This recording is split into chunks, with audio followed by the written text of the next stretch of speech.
से आपका अपने YouTube चैनल पे A1 ब्राइट कोचिंग। आज की क्लास में हम लोग पिछले क्लास में एक्सरसाइज 5.3 के 5.2 के हम लोगों ने क्वेश्चन नंबर 1 से लेके 6 तक कर लिया था। आज के चैप्टर में वीडियो में क्वेश्चन नंबर 7 से देखते हैं। तो एक बार क्वेश्चन नंबर 7 को रीड करो आप, तो आपको प्रॉपर पता चलेगा कि क्वेश्चन 7 क्या कह रहा है। आपको स्क्रीन पे भी क्वेश्चन दिखेगी। तो क्वेश्चन नंबर 7 कह रहा है कि find the 31st term.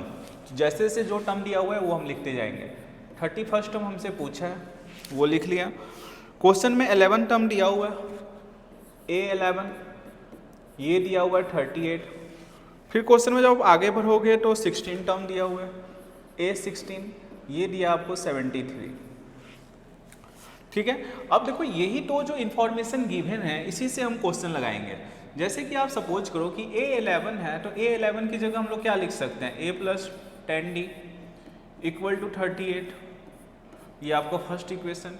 A16 की जगह क्या लिख सकते हैं, A + 15D = 73, ये सेकेंड इक्वेशन। दोनों इक्वेशन को एक जगह पे लिखोगे तो क्या चेंजेज आएगा, तो देखना, A + 10D = 38, A + 15D = 73, minus minus minus plus minus cancel, sign change किया, -5D, और यहाँ पे 13 में से 8 गया 5, 6 में से 3 गया 3, minus minus minus cancel,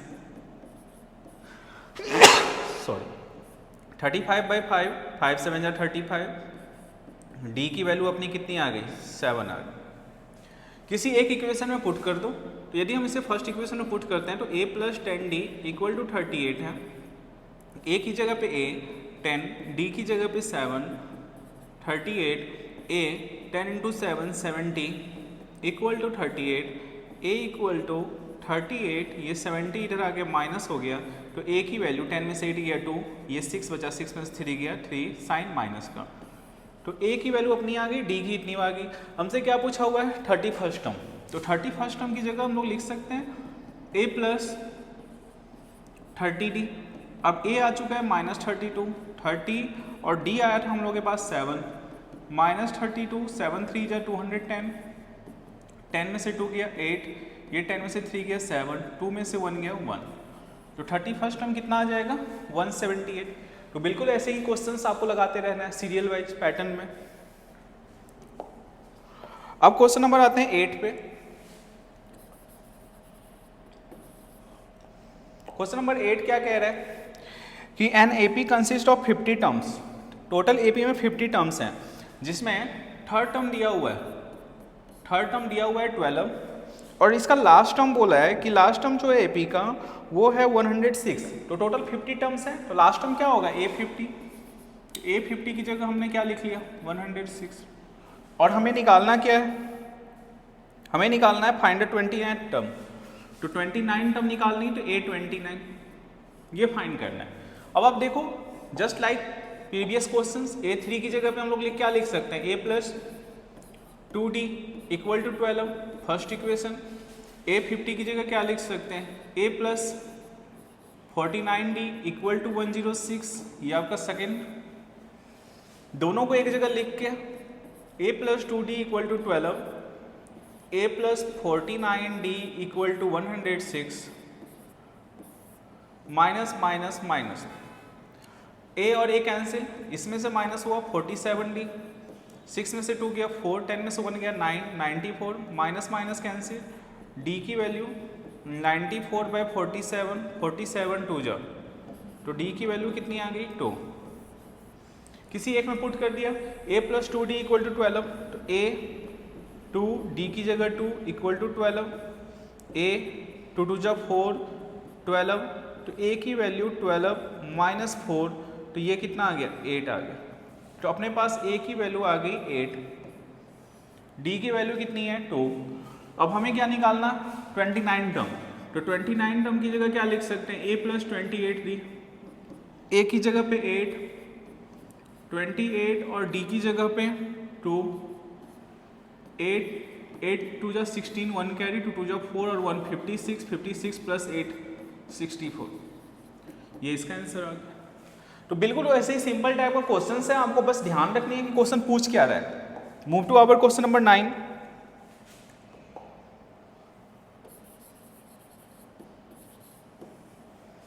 question number 9 कह रहा है कि third term and nine term, फिर से वही टाइप का क्वेश्चन दिया है कि इसमें आपको थर्ड टर्म और नाइन टर्म बोला है।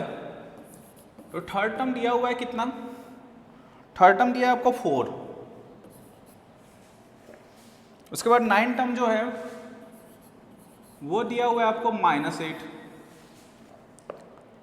Third term and nine term दिया हुआ है। Which term of the AP is 0, मतलब एपी का कौन सा टर्म होगा जो 0 होगा, मतलब ए एन की वैल्यू कहाँ पे जाके 0 होगी। तो सिंपल वैसे ही करते जानी है, यहाँ पे वैल्यू पुट करोगे A3 की जगह पे 3 में से 1 गया 2D 4, ये फर्स्ट इक्वेशन। A9 की जगह पे A plus 8D equal to -8, ये आपका सेकेंड, दोनों को एक जगह लिख लोगे।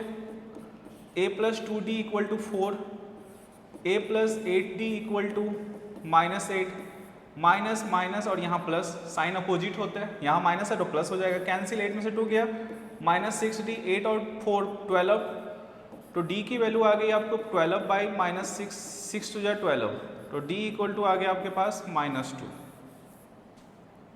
किसी एक में पुट कर दिया, पुट इन इक्वेशन फर्स्ट, तो A प्लस 2 D की जगह -2 equal to 4, A plus minus -2 2 जब 4 4, A इक्वल टू 4 -4 इधर आ गया प्लस, तो A की वैल्यू 4 + 4 कितना आ गया 8, ये इसका आंसर A और D आ गया।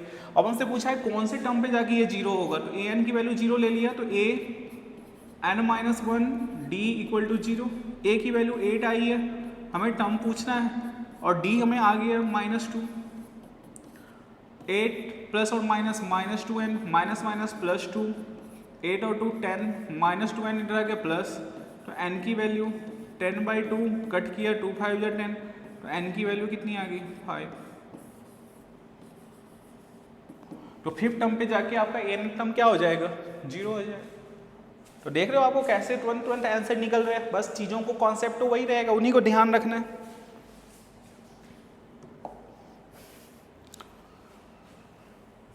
आंसर नंबर 10, क्वेश्चन नंबर 10 देखो, the 70 term of an AP exceed the 10 term by 7। जो 17 टर्म है A17 वो 10 टर्म से कितना ज़्यादा है 7 ज़्यादा है, तो हम लिख सकते हैं एक 17 इक्वल टू A10 + 7, और हमें क्या निकालना है इसमें कॉमन डिफरेंस, तो just we have to put the value A17 we means 17 - 1 16D, A10 की जगह लिख सकते हैं A + 9D + 7, both A are same, opposite sign that is cut, 16D 9D इधर आके माइनस हो जाएगा equal to 7, 7D 7 7 7 cancel, D equal to 1, ये इसका आंसर हो। क्या है क्वेश्चन में, कुछ भी नहीं है, जस्ट आपको क्वेश्चंस लगाते जाना है। क्वेश्चन नंबर 11 देखो आप, 11th में कह रहा है कि which term of the AP will be 132 more than 54 term. एक एपी दिया हुआ है, इस एपी को आप लिखो पहले, ये एपी दिया हुआ है आपको 3 15 27 39, और ये बोला है कि ये जो इसका जो एपी है इसका कौन सा टर्म होगा जो इसके 54 टर्म से कितना ज़्यादा है 132, मतलब कौन से which term of the AP will be 132 more than 54 term, कौन सा टर्म इसमें से ऐसा होगा जहाँ पे 54 टर्म जो होंगे वो 132 से ज़्यादा होगा। तो ए एन लिख लिया हमने, a + 54 + 132, अब जस्ट फॉर्मूला लिखते जाओ, ए एन की जगह a + n-1 d, a 54 की जगह a + 53d + 132, ये a और एक सेम कैंसिल हो गया। अब कॉमन डिफरेंस तो हम यहाँ निकाल सकते हैं, सेकेंड माइनस फर्स्ट, तो सेकेंड टर्म क्या है 15 माइनस फर्स्ट टर्म 3, कितना आ गया 12।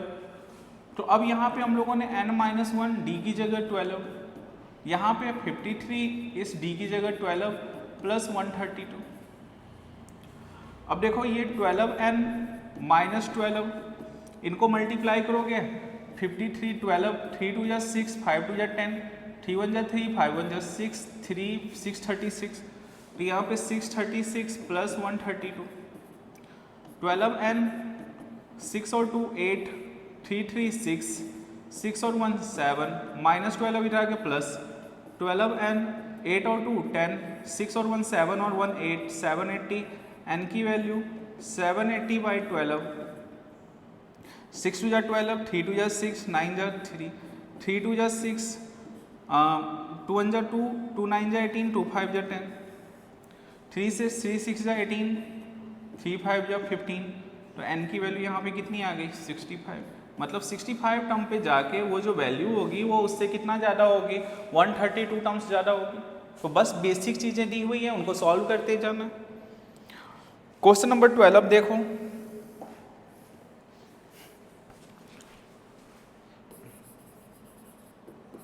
इनको ध्यान से समझना, ये अच्छा क्वेश्चन है।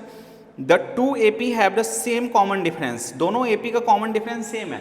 हम अपनी तरफ से ये एक AP ले लेते हैं, A1 A2 A3, एक AP ये ले लिया, दूसरा AP हमने ले लिया B1 B2 B3, ऐसे ऐसे करके लिख लिए। फिर दोनों का कॉमन डिफरेंस सेम है, लेकिन difference between their 100 term is 100, मतलब इसका 100 टर्म निकालेंगे A100, तो क्या लिखेंगे A प्लस 90, इसका जब निकालेंगे B100 तो ये क्या हो जाएगा B प्लस 90, क्योंकि कॉमन डिफरेंस दोनों का क्या है सेम। दोनों का डिफरेंस क्वेश्चन में बोला हुआ है, मतलब इसका 100 टर्म और उसके 100 टर्म दोनों का डिफरेंस 100 है। तो A100 की जगह क्या लिख सकते हैं A प्लस 90 माइनस B100 की जगह क्या लिख सकते हैं B प्लस 90। अब यहाँ से A plus 90 minus B plus minus minus 99 equal to 100, plus 99 minus 99 A minus B equal to कितना हो गया 100। A माइनस B आपका 100 आ गया, इसको फर्स्ट इक्वेशन मान के छोड़ दो। अब इसी का 1000 का डिफरेंस पूछा है, दोनों AP का 1000 का डिफरेंस, तो 1000 की जगह क्या लिखेंगे A प्लस 99 एक ब्रैकेट में माइनस B प्लस 99, इसको ओपन करेंगे A plus 99D minus B plus minus minus 990 plus 990 minus 990 cancel, ये भी कितना बना A माइनस B, और A माइनस B की वैल्यू कितनी आई थी 100। तो चाहे जो मर्जी टर्म का आप डिफरेंस निकालोगे 1000 100 वो 10,000, उन सब का डिफरेंस दोनों AP का हमेशा क्या आएगा 100 आएगा। तो ऐसे ही क्वेश्चंस इसमें से थे। हम आज की क्लास में 7 से लेके 11 तक का क्वेश्चन टोटल 5 क्वेश्चंस देखा है, कल भी ऐसे ही 5 क्वेश्चंस देखेंगे या एक्सरसाइज खत्म कर देंगे। तो ये टोटल 20 क्वेश्चंस हैं। फिर हम लोग शुरू करेंगे 5.3, जिससे अच्छे लेवल के क्वेश्चंस और केस स्टडी भी बनता है। तो ध्यान से इन सारे क्वेश्चनों को समझना, ठीक है। तब तक के लिए मिलते हैं अगले वीडियो में।